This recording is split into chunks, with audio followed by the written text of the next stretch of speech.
¿Está grabando? Sí, bueno. Muy buenas tardes. Buenas tardes.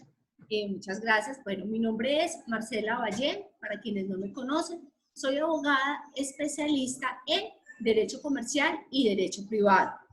En el día de hoy vamos a dictar una charla relacionada con los contratos de arrendamiento en el sector de alojamiento y hospedaje.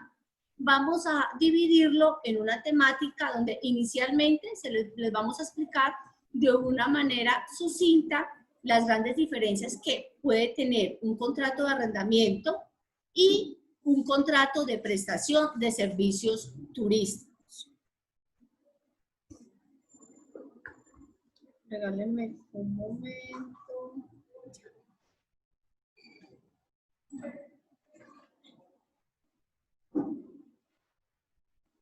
Tú me haces un favor, Rey. Muchas gracias, señor. Ya, listo. Bueno, entonces, ¿qué temas vamos a tratar?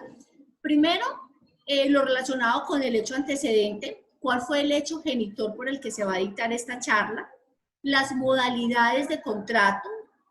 De manera sucinta, vamos a mirar las características generales de un contrato de hospedaje, lo relacionado con la prestación de servicios turísticos, los requisitos, los deberes. Igualmente, cuando ya entremos en materia, lo relacionado con un contrato de arrendamiento, las semejanzas, diferencias, la regulación de la materia, las diferentes formas de la celebración, los garantes del arrendamiento y cuáles son las causales de terminación. Y por último, se entregará a través de la Cámara de Comercio los formatos relacionados con un contrato de arrendamiento y un contrato de prestación de servicios turísticos. Bueno, como hecho antecedente, debemos de tener presente de que el turismo como tal es tan antiguo como la misma aparición del ser humano sobre la faz de la Tierra.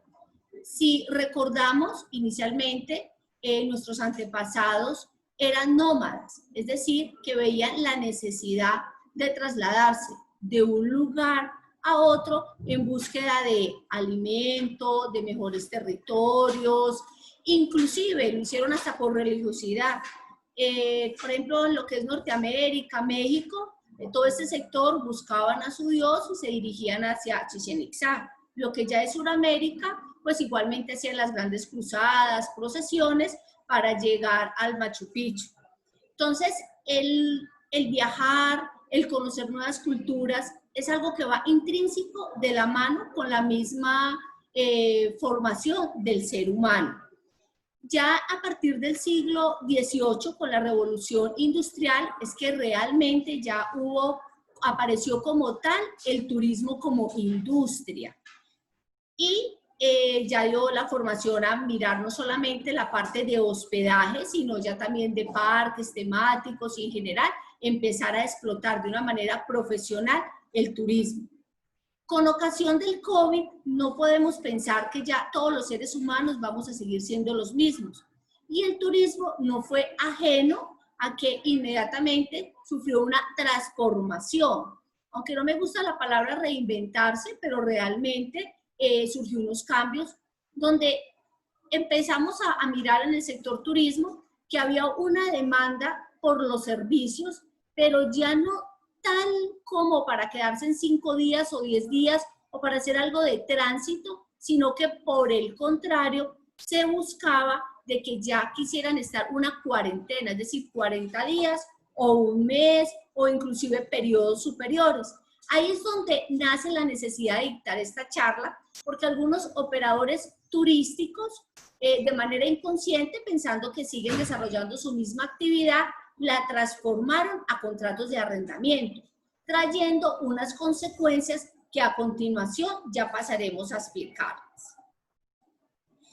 Realmente se derivan dos grandes modalidades, una que es contrato de arrendamiento de vivienda y otra que es el contrato de hospedaje, que ya es ampliamente conocido por todos y cada uno de ustedes. Se hace necesario explicar de manera sucinta la definición de contrato de hospedaje. Un contrato de hospedaje es un contrato bilateral según el cual una de las partes se obliga frente a la otra, que se denomina huésped, a prestar un alojamiento junto a otra serie de servicios complementarios. Todo ello a cambio de una contraprestación económica.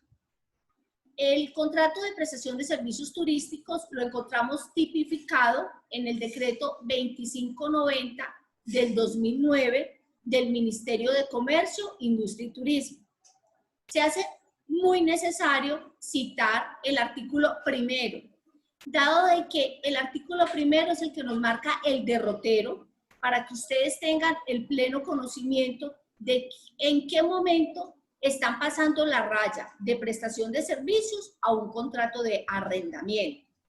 Este artículo nos señala que cuando cualquier persona entrega la tenencia de un inmueble por lapsos inferiores a 30 días calendarios, en forma habitual se considera prestador de servicios turísticos. Es decir, que sí o sí, si ustedes llegan a celebrar un contrato por un lapso superior a un mes o a 30 días calendario, inmediatamente podemos estar llegando a un contrato de arrendamiento. Ya como tal quedaría desfigurado el contrato de prestación de servicios turísticos. Resulta que dentro del contrato de prestación de servicios turísticos dice que para poder explotar un inmueble como tal para turismo, si el inmueble está sometido a propiedad horizontal, se hace necesario de que desde el mismo reglamento de propiedad horizontal se autorice esta explotación turística. El artículo 3 del decreto 2590 del 2009 así lo contempla. Igualmente, inclusive le impone una obligación al administrador o al representante legal de la propiedad horizontal, que en caso de que ellos no lleguen a denunciar a ese condómine que está explotando para una empresa turística sin tener registro nacional de turismo, imponiéndole una multa a él como representante legal. Es importante de que el inmueble, antes de ser explotado para turismo, tiene que tener un destino principal como vivienda familiar. Es decir, que en el IGAC o en catastro debe de estar de manera expresa esta destinación. Adicional a ello, ustedes lo saben mejor que yo, debe tener unos espacios confortables, una habitación, sala, cocina, baño. Resulta de que dentro de los deberes principales que tiene todo operador turístico es que están compilados en el decreto único reglamentario del sector de comercio, industria y turismo, el 1074, es de que primero el inmueble debe de estar inscrito ante el Registro Nacional de Turismo. Es muy importante que es el inmueble, no es la persona, ¿de acuerdo? Adicional a ello, se debe de actualizar cada año ese Registro Nacional de Turismo y están en la obligación de diligenciar la tarjeta de registro. Ahora ya entrando a materia, entremos en materia, que es lo relacionado con el contrato de arrendamiento. Todos sabemos que un contrato de arrendamiento se define como una parte llamado arrendador, ya no es prestador de servicios turísticos, sino arrendador, se obliga a entregar y a permitir la tenencia, uso y disfrute de un inmueble a cambio de una contraprestación llamada canon, a cargo de la otra parte llamado arrendatario. Ya no se va a llamar huésped, sino arrendatario.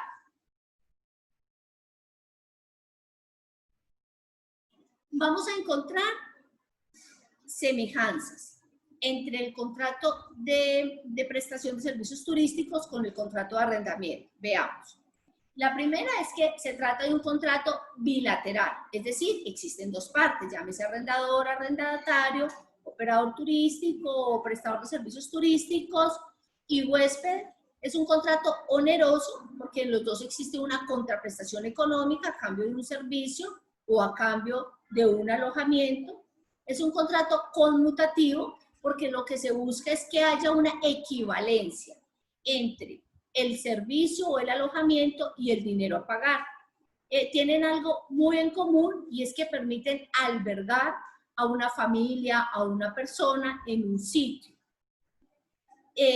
ambos tienen como objeto la explotación económica del inmueble y lógicamente ambos contratos son flexibles en el sentido en que permiten adicionar cláusulas especiales, llámese registro, reserva, cancelación, desistimiento, prohibiciones, prestación de servicios, penalizaciones, entre otros.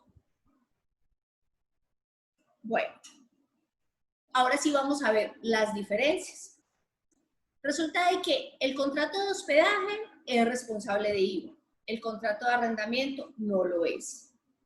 Resulta que el contrato de hospedaje es un contrato transitorio, es decir que ninguna persona que vaya de turismo o vaya a un hospedaje pretende fijar su domicilio, su residencia de manera definitiva o por lo menos temporal en ese lugar.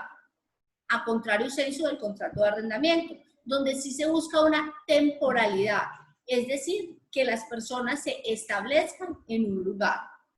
El del hospedaje tiene un vencimiento, un plazo determinado. Esto es muy importante porque el de hospedaje sí se termina efectivamente con una fecha que quede expresamente pactada. Mientras que un contrato de arrendamiento, no. Un contrato de arrendamiento, por su naturaleza misma, es un contrato que es prorrogable en el tiempo y tiene unas causales de terminación taxativas que ahora a continuación las vamos a ver. El contrato de hospedaje no tiene incrementos, el contrato de arrendamiento sí, a tal punto que la misma ley 820 dice que se debe de incrementar de acuerdo a cómo incremente el IPC. El contrato de hospedaje, la regla general es que siempre tiene servicios adicionales, llámese que está dotado, lencería, algunos incluyen desayunos, alimentos, transporte. El contrato de arrendamiento por regla general es que no tiene servicios adicionales. El hospedaje, en un contrato de hospedaje no se pagan servicios públicos, o por lo menos están incluidos, pero no es una obligación directa a cargo del huésped. Mientras que en un contrato de arrendamiento, la regla general, lógicamente hay excepciones, los arrendatarios son los encargados de pagar los servicios públicos e inclusive las cuotas de administración. La regulación, vamos a mirar cuáles son las normas que regulan uno y otro. Existen unas normas especiales que en contratos de vivienda están reguladas para los contratos de arrendamiento que fueron celebrados antes de la vigencia de la ley 820 del 2003, se rigen por la ley 56 de 1985. Y para los contratos con vigencia posterior a la ley 820 del año 2003, se rigen por esta normatividad. Los contratos de hotelería se rigen por el decreto 2590 del año 2009, que es un decreto que fue compilado en el decreto único reglamentario, que es el 1074 del año 2015. Y a su vez existen unas normas generales que están consagradas en los artículos 1973 al 2035 del Código Civil. Inclusive también el contrato de hospedaje también está consagrado en el Código de Comercio de los artículos 1192 al 1196. Vamos a ver las formas de los contratos. Estos contratos, en cualquiera de los dos escenarios, son contratos consensuales, es decir, que dan mucha libertad para su celebración, a tal punto que puede ser de manera verbal. Me parece importante para que lo tengan presente, aunque sea como cultura general, el único contrato de arrendamiento que sí o sí se debe de hacer por escrito para que tenga plena validez es el contrato de establecimiento de comercio, el que no nos ocupa para el día de hoy, pero es importante que lo tengan presente. ¿Cuál es la dificultad cuando yo hago un contrato de arrendamiento verbal? Es la formalidad probatoria. Porque al momento en que yo vaya a demandar, no es lo mismo cuando yo entro a demandar con un contrato que ya lo tengo escrito, que lo tengo debidamente estipulado y consagrado en un documento, a que lo tenga de manera verbal, porque eso va a generar la necesidad de entrar a constituirlo o aprobarlo. Como la ley es sabia y no es ajena a estas situaciones, ya lo trae consagrado en el artículo 384 del Código General del Proceso, que dice de qué manera se puede llegar a aprobar cuando el contrato se celebró de manera verbal. Igualmente, el contrato de arrendamiento se puede hacer por escritura pública de conformidad con el artículo 2020, numeral tercero del Código Civil. Resulta de que cuando estamos frente a un contrato de arrendamiento, como es un contrato de tracto sucesivo en el tiempo, se hace necesario pedir unos garantes que tengan solvencia económica y moral que me sirvan para garantizar efectivamente el pago de esos cánones de arrendamiento, o el pago de sus servicios públicos, o el pago de las reparaciones a que haya lugar. Resulta de que es muy común que las personas confundan que es un codeudor, un deudor solidario, que un fiador son lo mismo, pero realmente no es lo mismo. A pesar de que sí comparten muchas características, no son idénticos. Vamos a mirar. Los dos, tanto el codeudor como el fiador, no son partes contractuales. Ninguno de los dos van a ocupar materialmente el inmueble, dado de que los dos simplemente van a garantizar ese pago de ese canon. Pero resulta de que el codeudor o el deudor solidario está obligado a la permanencia durante todo el contrato, es decir, hasta que se termine, este codeudor va a permanecer. Mientras que el fiador sí es probable que pueda obtener, retirarse y dejar sin garantía el contrato. Los dos tienen responsabilidades por obligaciones económicas. Pero resulta que aquí viene la gran diferencia, que son los beneficios de excusión y división. ¿Qué significa? Resulta de que si yo quiero demandar a un fiador, resulta de que yo al contratante principal, a tal punto que el fiador me puede invocar el beneficio de excusión diciéndome que yo tenía que primero haber demandado sí o sí al arrendatario antes de entrar a demandarlo a él. Y también me puede invocar el beneficio de división, es decir, que él va a pretender no pagar la totalidad de la obligación, sino va a pretender pagar solamente la mitad de la obligación. El tema más sensible en los contratos de arrendamiento son las causales de terminación. ¿Por qué? Porque quiero que les quede totalmente claro, la fecha solamente le sirve al arrendatario para dar por terminado el contrato.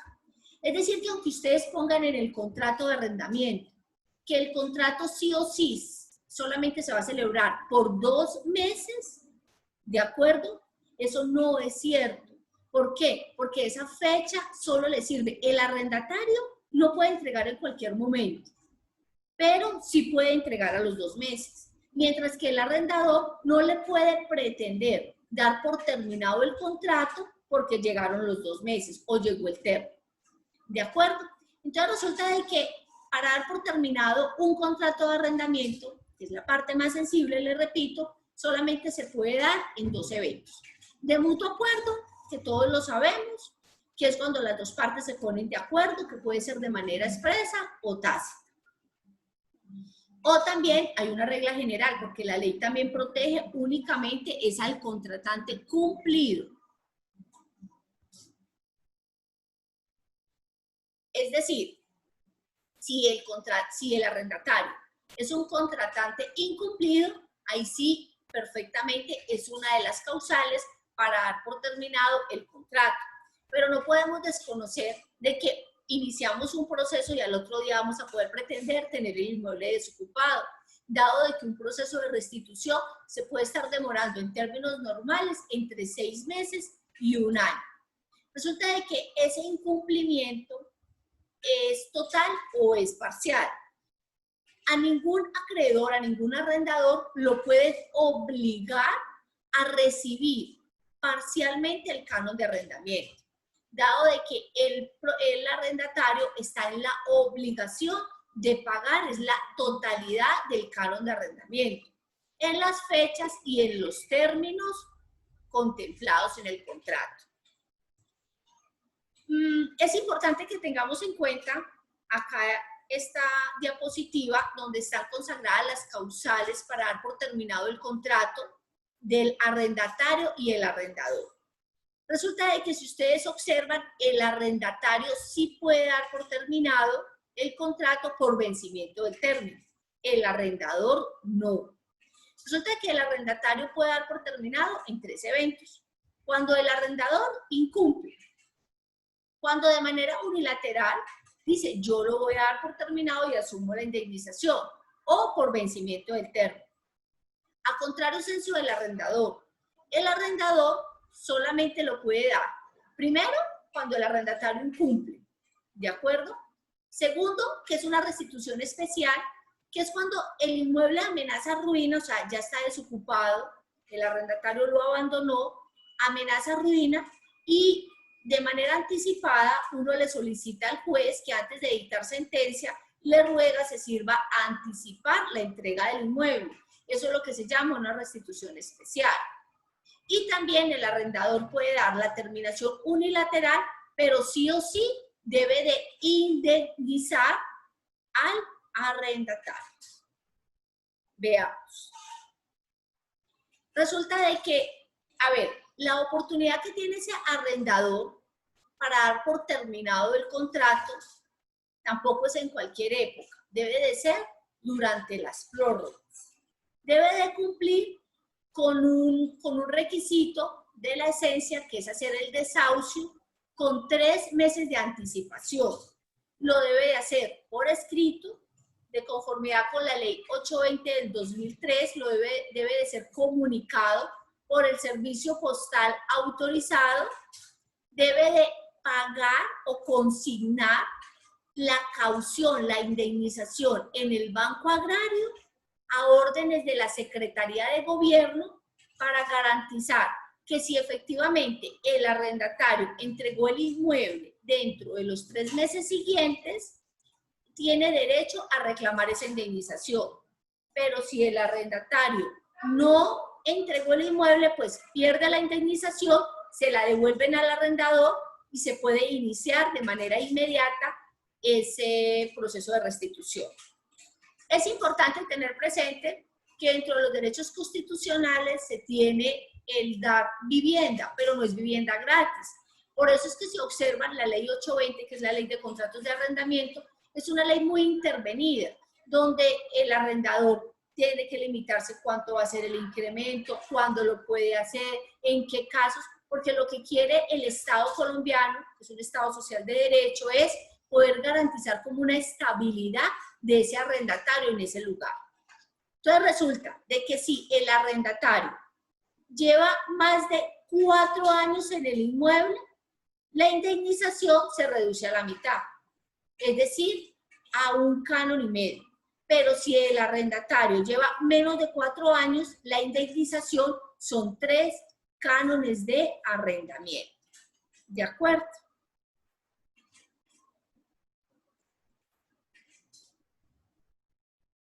Bueno, ¿en qué casos existe un incumplimiento del arrendatario? O sea, el arrendatario tiene unas obligaciones principales.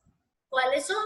Pues la principal es el pago de los cánones de arrendamiento, de los servicios públicos, si se obligó también de pagar las cuotas de administración, a conservarlo, lógicamente obedece también al deterioro normal por el paso del tiempo. Igualmente ese arrendatario no le puede cambiar la destinación del inmueble, es decir, si es de vivienda y no lo puede pasar a turismo o lo puede pasar en ningún momento a comercial. Tampoco le es permitido el subarriendo al arrendatario en vivienda urbana, tampoco le es permitido hacer una cesión y ante todo, si el inmueble está sometido a propiedad horizontal, debe de respetar y cumplir el reglamento de propiedad horizontal y tener una sana convivencia. Bueno, resulta de que el arrendador también tiene unas obligaciones, no solamente el arrendatario. ¿Cuáles son esas obligaciones? En primer lugar,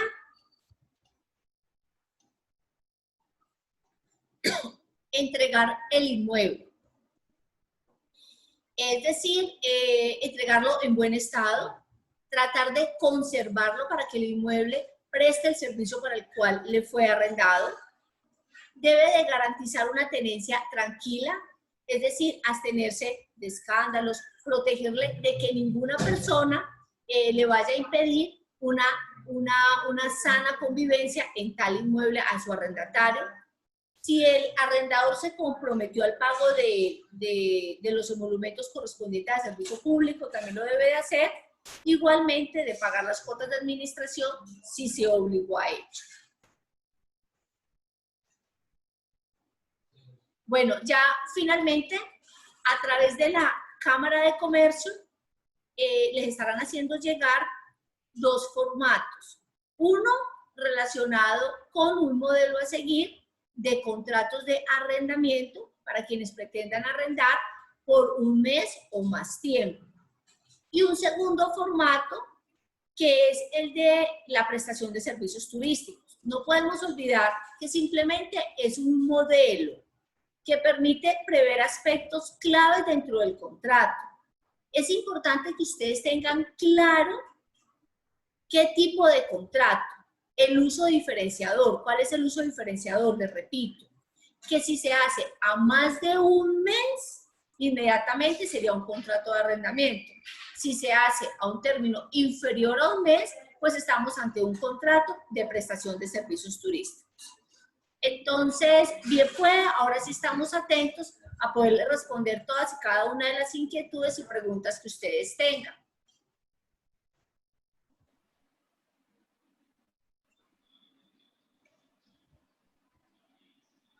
Doctora Marcela, una pregunta, Gloria Inés Escobar. La inquietud es que ahora, como usted lo mencionó al inicio de esta presentación, y muchas gracias por apoyarnos con este tema, que es muy valioso para los empresarios de turismo. Después, con el tema de la pandemia, del COVID, todo, como usted lo dijo, se está prestando mucho para que las personas quieran venir y hacer un contrato. Dicen que queremos estarnos 2 meses en su finca, que queremos estar 3 meses. Ahí es donde está la duda. ¿Cómo se hace el contrato? Sí, yo sé toda su explicación, pero como aclarar un poquito que la finca sigue siendo de turismo y por días, normal, sino que se van a presentar de pronto algunos casos que van a ser excepcionales para algunas familias que querrán venir a pasarse 1 mes o 2 meses. El otro tema es cuando usted habla de subarrendar, cuando a veces una finca quiere darle en arriendo a otra persona para que ellos la aprovechen en el tema de turismo. Ese ya es como otro tema. Son 2 casos diferentes, ¿cierto, doctora? Sí, totalmente. Bueno, mire, lo primero es totalmente válido que el arrendador, o sea, el propietario de la finca, sí puede subarrendar. Muchas gracias por esa pregunta. O sea, yo como propietario inclusive puedo tener una casa con 10 habitaciones y yo puedo arrendar las 10 habitaciones. Lo que la ley 820 del 2003 trae de manera expresa una prohibición es que el arrendatario es el que no puede subarrendar en materia de vivienda, pero es el arrendatario, es decir, yo no puedo arrendar la casa y ese arrendatario sin autorización expresa del arrendador pretenda subarrendarlo, ¿de acuerdo? Pero es totalmente válido que ustedes dentro de sus fincas puedan subarrendar y lógicamente, de hecho, siempre se hace. La habitación 1 la ocupa tal familia, la habitación 2 la ocupa otra familia diferente, ¿de acuerdo? Y frente a cómo hacerlo, nosotros le estamos mandando en este momento, ahorita ya a través de Felipe, los formatos para que lo puedan tener como guía, como modelo, para ser utilizado para el tema relacionado con el arrendamiento de vivienda turística, si así que se quiere llamar. ¿Qué es lo más importante? O sea, que les quede totalmente claro en la psiquis de que si esta persona a los 2 meses y 1 día no le hace honor a su palabra y continúa en el inmueble, es un problema obtener la restitución, que se va a poder obtener Sí, claro, pero se va a poder demorar un poquito, es decir, unos 6 meses. Que es muy importante, uno en la vida siempre tiene que pensar mal para triunfar. De la manera, ¿cómo puedo garantizar de que esta persona a los 2 meses y un día no se me fue y tampoco me ha seguido pagando ese canon de arrendamiento? Entonces ahí es donde entra ese papel preponderante de los garantes o de los coarrendatarios o de los deudores solidarios, donde ustedes perfectamente deben de pedir solvencia económica y moral. Bueno, ¿qué bienes tienen ustedes? ¿Qué certificados de tradición? De tal manera que si se me quedó 3, 4, 5 meses y no me quiere pagar, pues no tengo ningún problema, porque por lo menos a través de un abogado lo voy a poder ejecutar y lo voy a poder embargar y voy a poder recuperar esos cánones de arrendamiento. ¿De acuerdo? ¿Por qué? Porque es que cuando la ley es sabia, cuando una persona ya se queda 2 meses o más en un lugar, ya no lo quiere como algo de tránsito, sino algo más como temporal, algo ya más establecido. Entonces, en ese orden de ideas, cuando ya se corre ese riesgo mayúsculo de caer en un contrato de arrendamiento con todos los pormenores que trae. Ya no es algo transitorio que a los 5 días y se me fue el turista. ¿De acuerdo? Entonces, lo primero, pedir solvencia económica y moral. ¿Qué bienes tiene que me pueda garantizar el pago de este contrato de tracto sucesivo? Segundo, tener presente de que si lo arrendé por 2 meses, es mejor no tener una reserva para ese tercer mes, porque puede correr el riesgo que le quede mal a un posible huésped, porque si este señor no me entregó a los 2 meses, voy a tenerme que ver abocado a iniciar un proceso de restitución. O sea, básicamente quiero que les quede totalmente claro ese tema, los riesgos jurídicos que pueden estar corriendo, que sí o sí hay que hacerlo, porque la misma temática, colocación del COVID y la demanda sí lo ha pedido.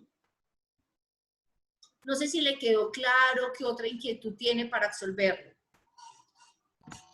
Doctora, buenas tardes. Sí, tengo una inquietud.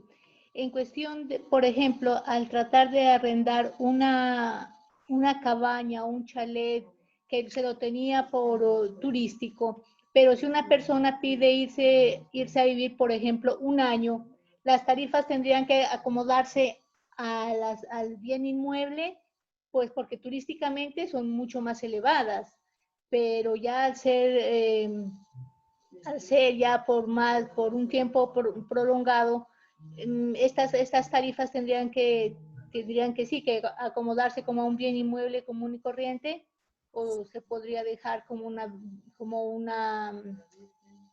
alojamiento turístico. Correcto, miren, frente a la tarifa hay libertad contractual. Debemos de tener presentes que realmente en las tarifas hay un mercado, que es la oferta y la demanda.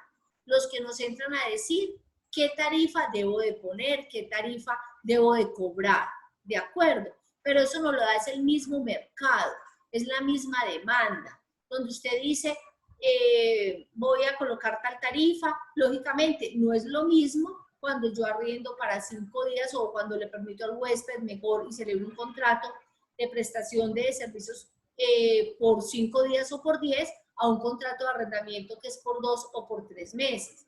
Cambian inmediatamente las tarifas, pero frente a eso sí existe libertad contractual. Ya cada propietario, cada operador turístico ya entra a regular esas tarifas.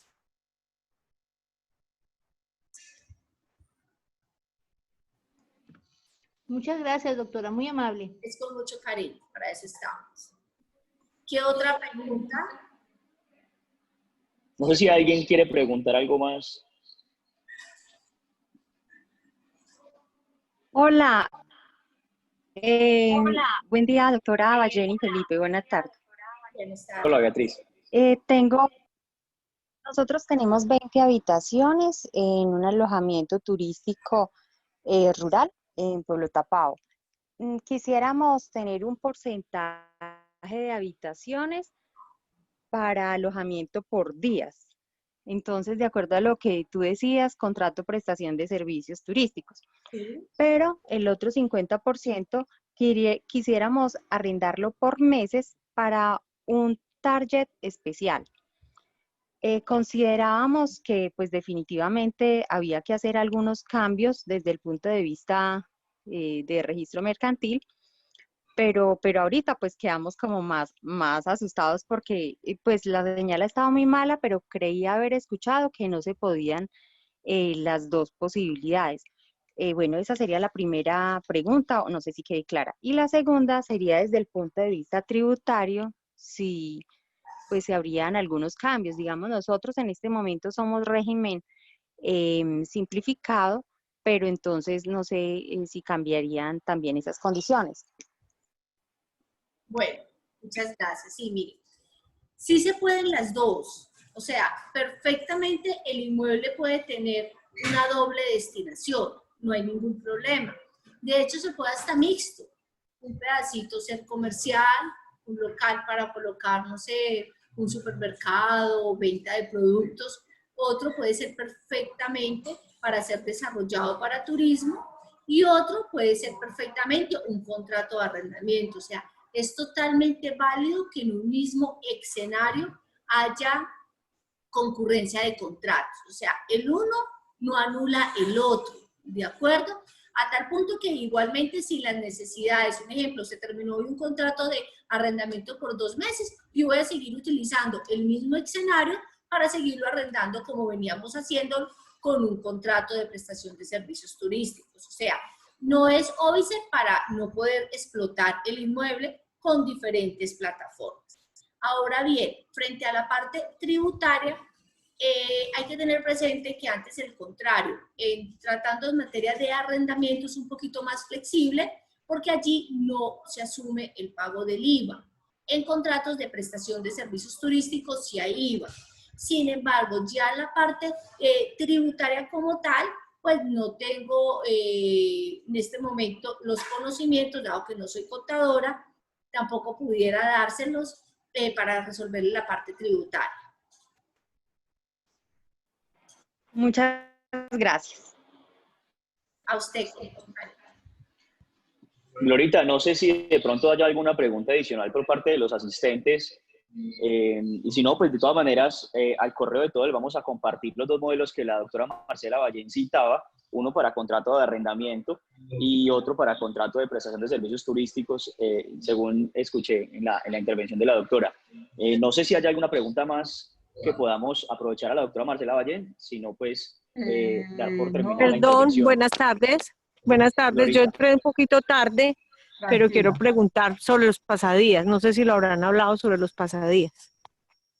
Bien pueda, sí señora, cuéntenme. En los pasadías, ¿qué contrato se hace o qué? Porque es un solo pasadía, es entrar, bañarse, de pronto servicio de alimentación, algo. ¿Cómo se hace allí en ese caso? Sí señora, es lo mismo.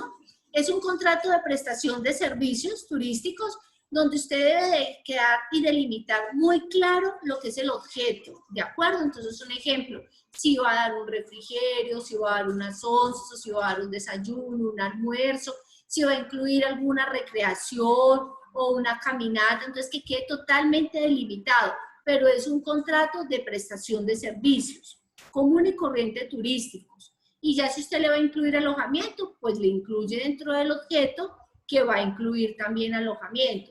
Pero básicamente es lo mismo. Es muy importante tener las partes, el objeto y el valor a pagar. ¿De acuerdo? Es como Gracias. es como el contrato que se hace cuando el hotel, ya el turista le hace la reserva al hotel, hace su consignación y el hotelero le manda como un contrato ya de que la reserva quedó ya confirmada porque ya me hizo la consignación. Y se tiene en el mismo registro hotelero, normalmente por detrás está el contrato que se hace cuando el huésped le llega ya al hotel. Y ahí es donde están todas las cláusulas, la letra menuda, como decimos, como las condiciones, los derechos y los deberes. Que eso es importante cuando pase o suceda algo, se tenga ese contrato ahí. Correcto. ¿Qué otra? Doña Yolanda Londoño, que sé que está ahí, ¿tiene alguna pregunta?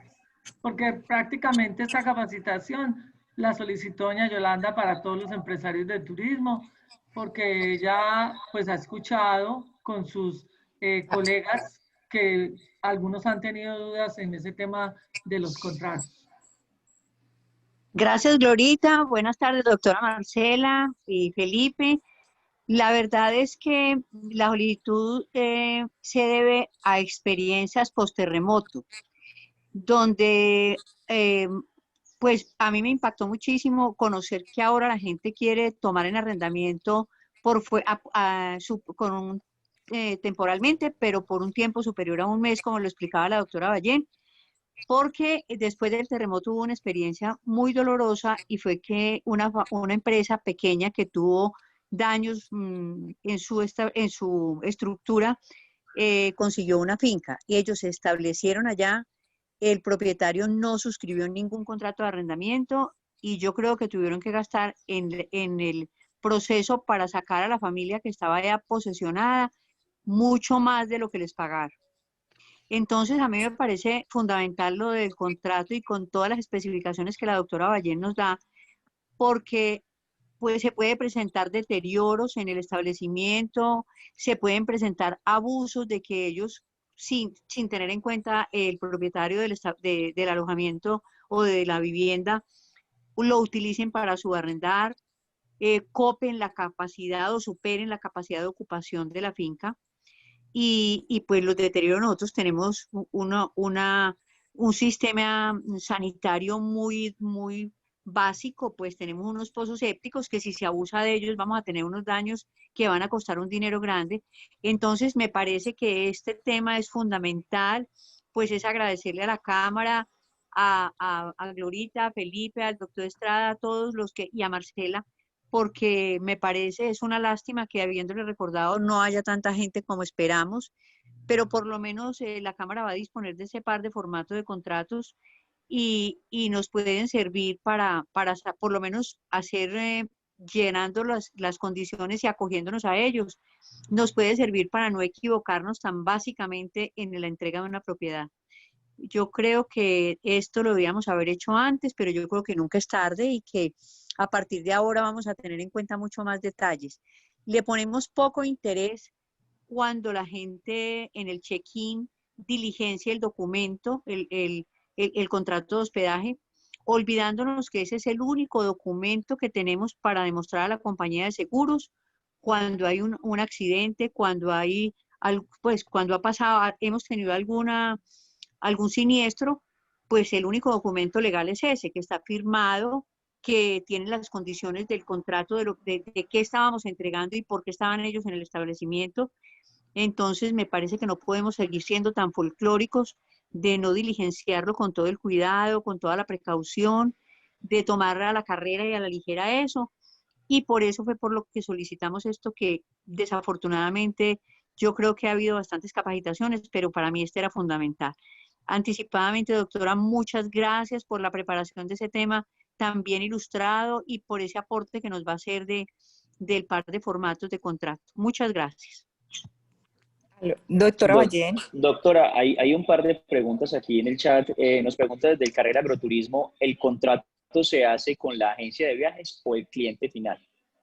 ¿Cómo, perdón? Nos preguntan desde el chat, el Carrera Agroturismo, ¿el contrato se hace con la agencia de viajes o el cliente final?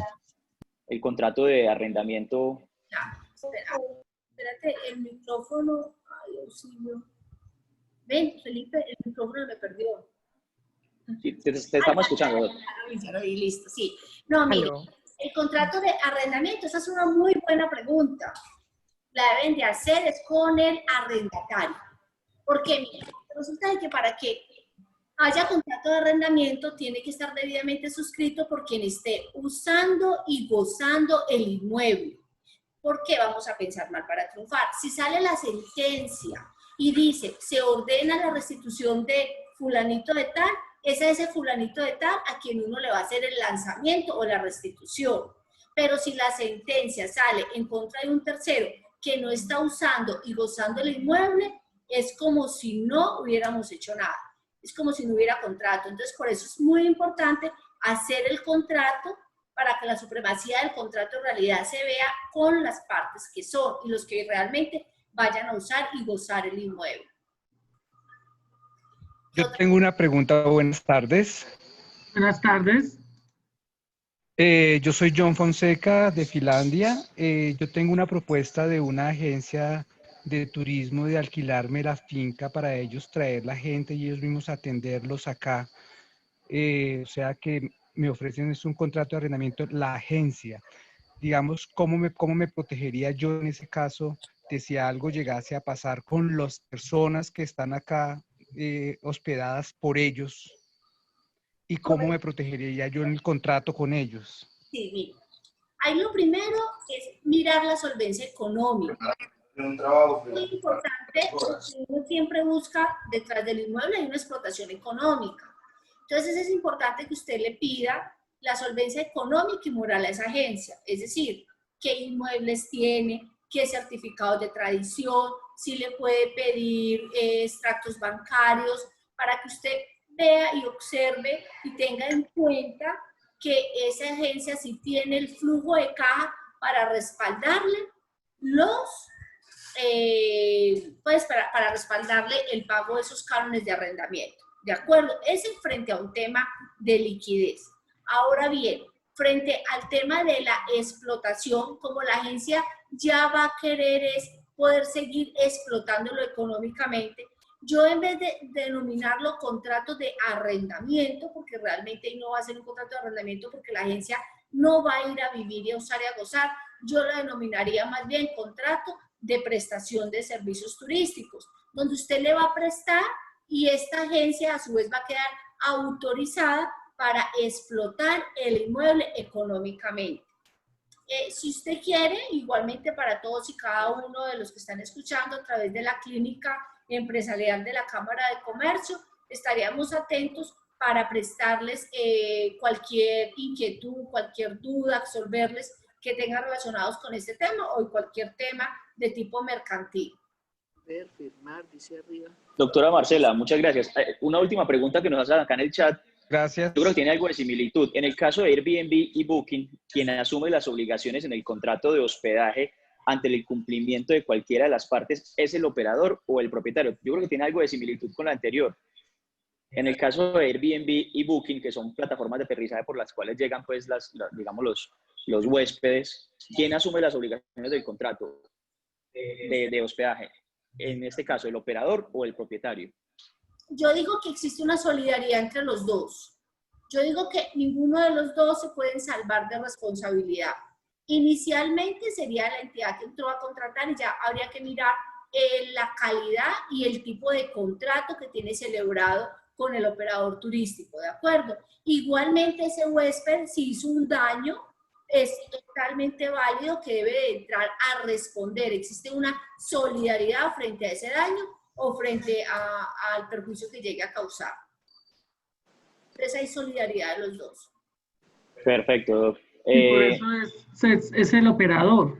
Ya es el dueño de la propiedad, pienso que es el que tiene que asumir y tener las pólizas para lo que pueda suceder, como es el seguro hotelero y la póliza de responsabilidad civil, que en ese caso, pues, ya el contrato que se hace entre Booking y el empresario ya es un contrato muy específico. Es el de que me va a operar o me va a vender la finca de acuerdo a unos estándares como de unos precios y con tales servicios, que es lo que hace Booking y hace Airbnb y las otras plataformas online.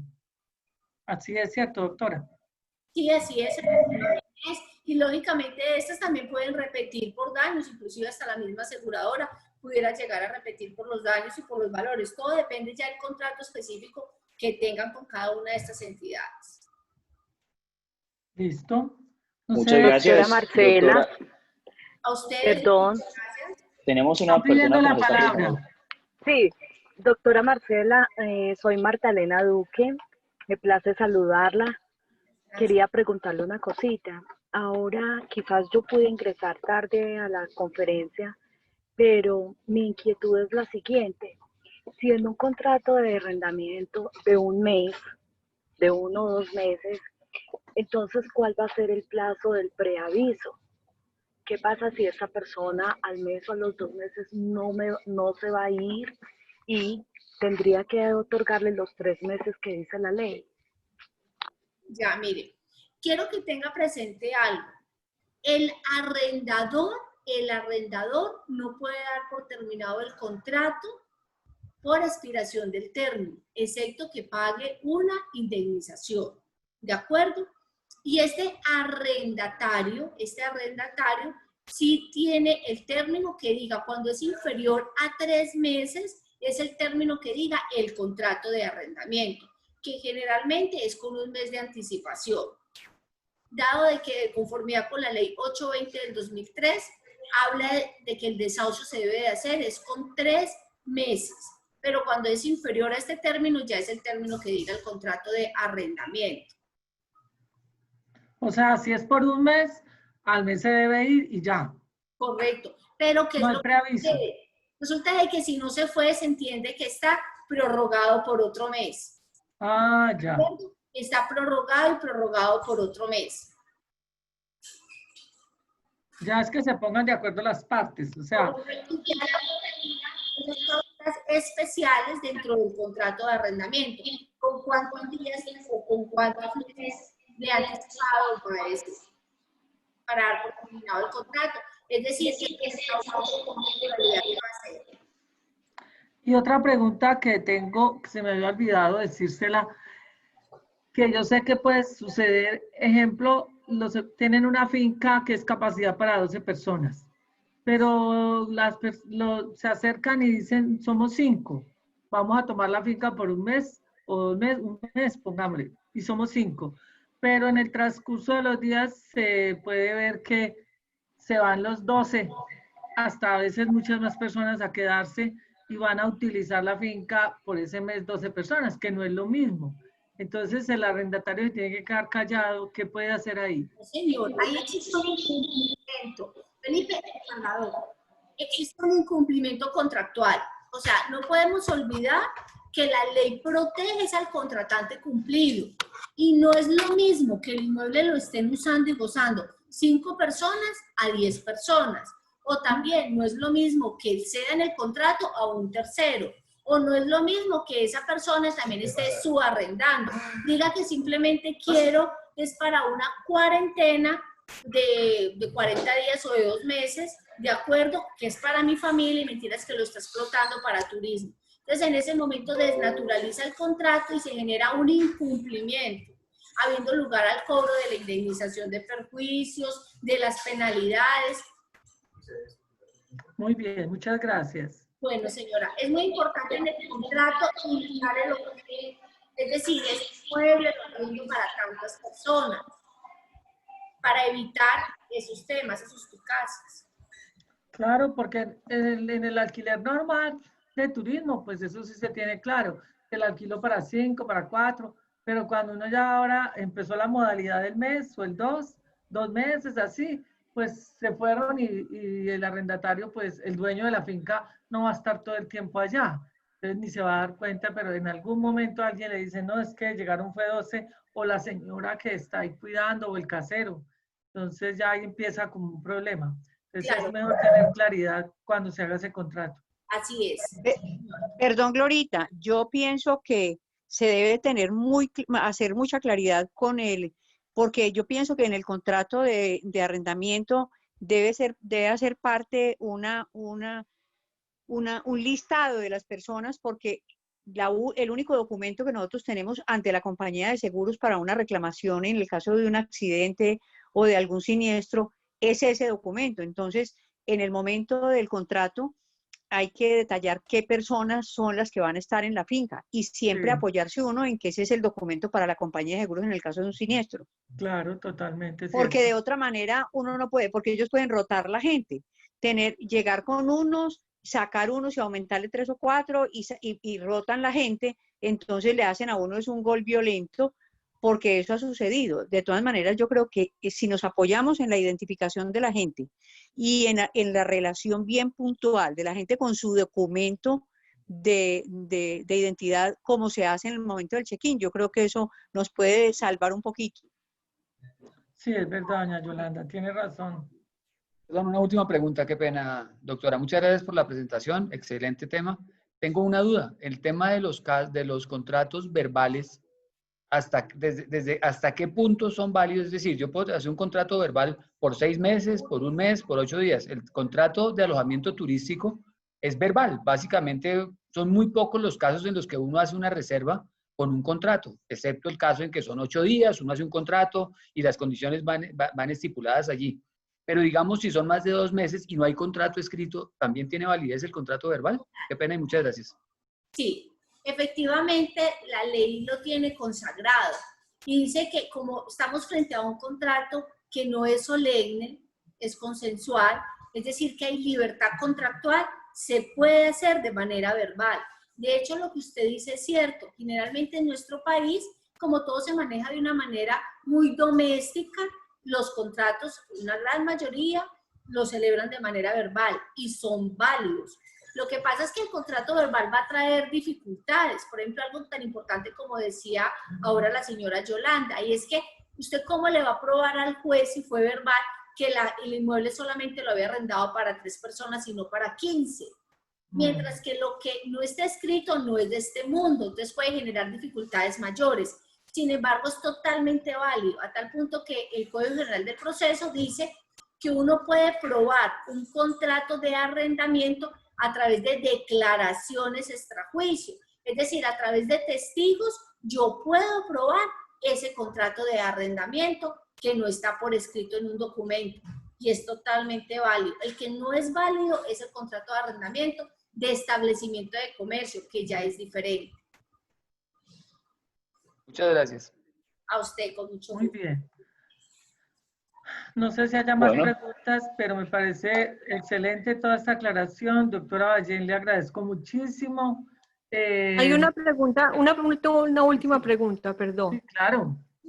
En cuanto a las multas por excesos, digamos en este momento no se pueden hacer fiestas más de 50 personas.